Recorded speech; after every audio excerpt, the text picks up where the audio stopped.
இந்த சந்திப்புக்கு வந்திருக்கும் உங்கள் அனைவருக்கும் வணக்கம். மேடையில் இருக்கும் அனைவருக்கும் வணக்கம்.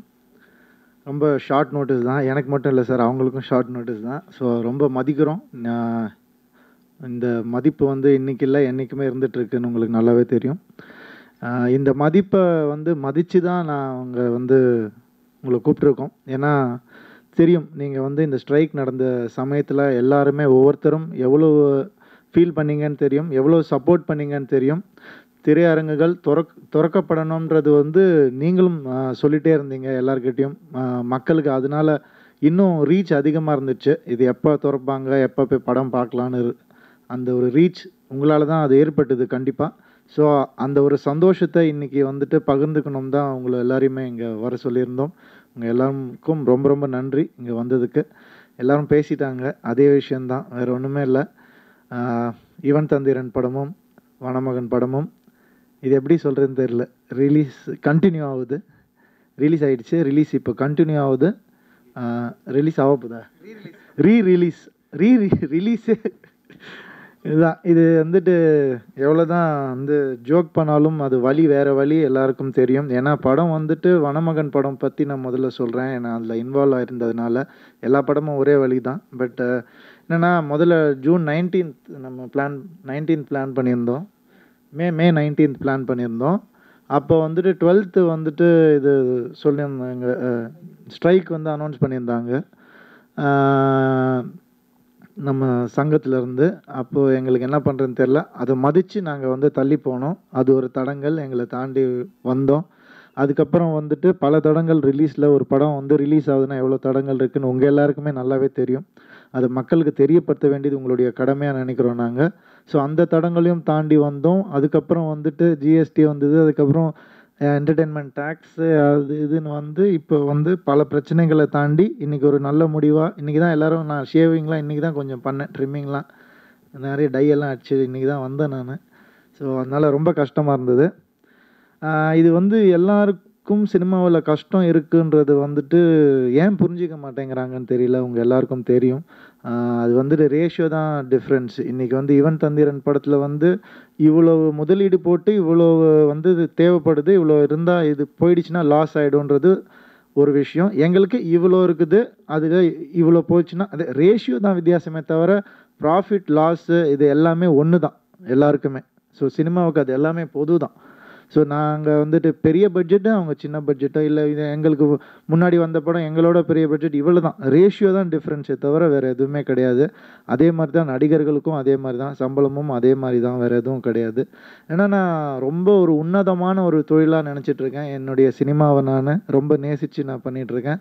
அதுக்கு இந்த மாதிரி ஒரு பிரச்சனை வரும்போது ரொம்ப ரொம்ப கஷ்டமாக இருக்குது. நாங்கள் எல்லாம் ஒன்று திரண்டு வந்து பேசணும் நியாயமாக. பட் எங்களுடைய படங்கள் முக்கியமாக பாதிக்கப்பட்டதுனால நாங்கள் 2 பேரும் வந்து பேச வேண்டிய, 2 டீமும் வந்து பேச வேண்டிய சிச்சுவேஷனுக்கு வந்திருக்கோம்.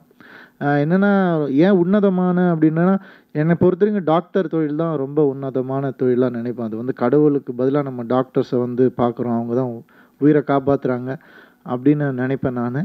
பட் இந்த டாக்டர்ஸே வந்து சில நேரத்தில் வேலை டென்ஷனில் என்ன பண்ணுறதுன்னு தெரியாமல் அவங்களுக்கு ஒரு ரிலாக்ஸேஷன் வேணும்னா அவங்க சினிமா தான் வந்து பார்க்குறாங்க. ஸோ டாக்டர்ஸையே சந்தோஷப்படுத்துகிறோம், அவங்க தான் சினிமாக்காரங்க. ஸோ டாக்டர் வந்து நான் கடவுள் மாதிரி நினைக்கிறேன். கடவுளையே சந்தோஷப்படுத்துகிற ஒரு தொழில் தான் சினிமா தொழில். அந்த தொழிலை அழியவே கூடாது, அது வந்துட்டு நம்ம அழிய விடவே கூடாது. அதுக்கு இங்கே டேக்ஸ் போடுறாங்க, அங்கே டேக்ஸ் போடுறாங்க, என்னடா பண்ணுறது, வேறு வழியே இல்லாமல் என்டர்டெயின்மெண்ட் வேணும்னு சினிமாவுக்கு வந்து சினிமாலேயும் டேக்ஸ் போடுறாங்க. ஸோ இவ்வளோ டேக்ஸை தாண்டி ஒரு என்டர்டெயின்மெண்ட்டாக வரும்போது அந்த மீடியமை நம்ம வளர்க்க தான் ட்ரை பண்ணணுமே தவிர, ஏன்னா உங்கள் எல்லாருக்குமே தெரியும், எல்லாம் சென்னையில் தான் இருக்கிறீங்க. சினிமா விட்ட சென்னையில் வேறு எதாவது இருக்கா பண்ணுறதுக்கு? யாருக்குமே யாராவது ஏதாவது ஒன்று சொல்லுங்கள் பார்க்கலாம். சினிமா தான், அதுதான். அப்படி தான் நான் வளர்ந்துருக்கேன், அப்படி தான் எங்கள் அப்பா அம்மா வளர்ந்துருக்காங்க எல்லோரும். அதுதான் நமக்கு செலிப்ரேஷனு. அந்த செலிப்ரேஷனை நம்ம வந்துட்டு வளர தான் வைக்கணுமே தவிர அதுக்கு எந்த பாதிப்பும் வந்துடக்கூடாதுன்னு தான் நான் கேட்குறேன். வெறும் என்டர்டெயின்மெண்ட் மட்டுமே இல்லை சினிமான்றது. அதில் பல விஷயங்கள், நல்ல விஷயங்கள் சொல்கிறோம்.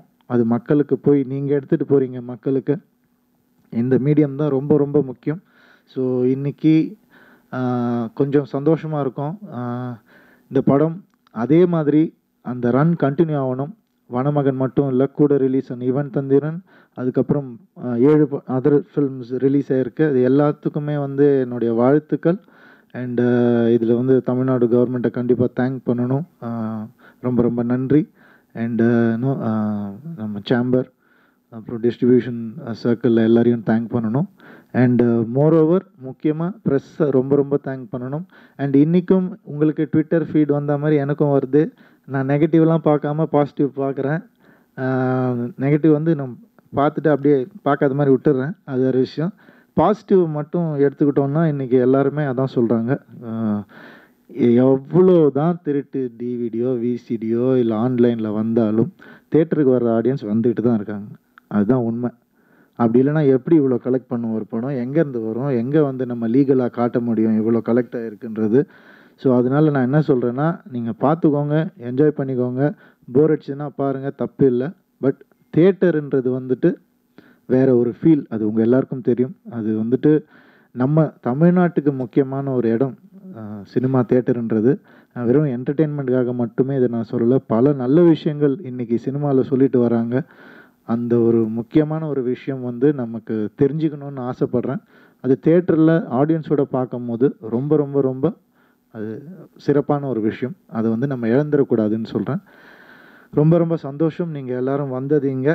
கண்டிப்பாக இந்த ஸ்ட்ரைக்கில் பாதிக்கப்பட்ட படங்கள் மறுபடியும் இப்போ ரிலீஸ் ஆகி அதே மாதிரி அதே ரன் கண்டினியூ ஆகணுன்ற ஆசையில் தான் அவங்க எல்லோரையும் கூப்பிட்ருக்கோம். இது மக்கள்கிட்ட கொண்டு போய் சேர்க்க வேண்டியது உங்களுடைய பொறுப்பாக நினைக்கிறேன் நான். Thank you so much.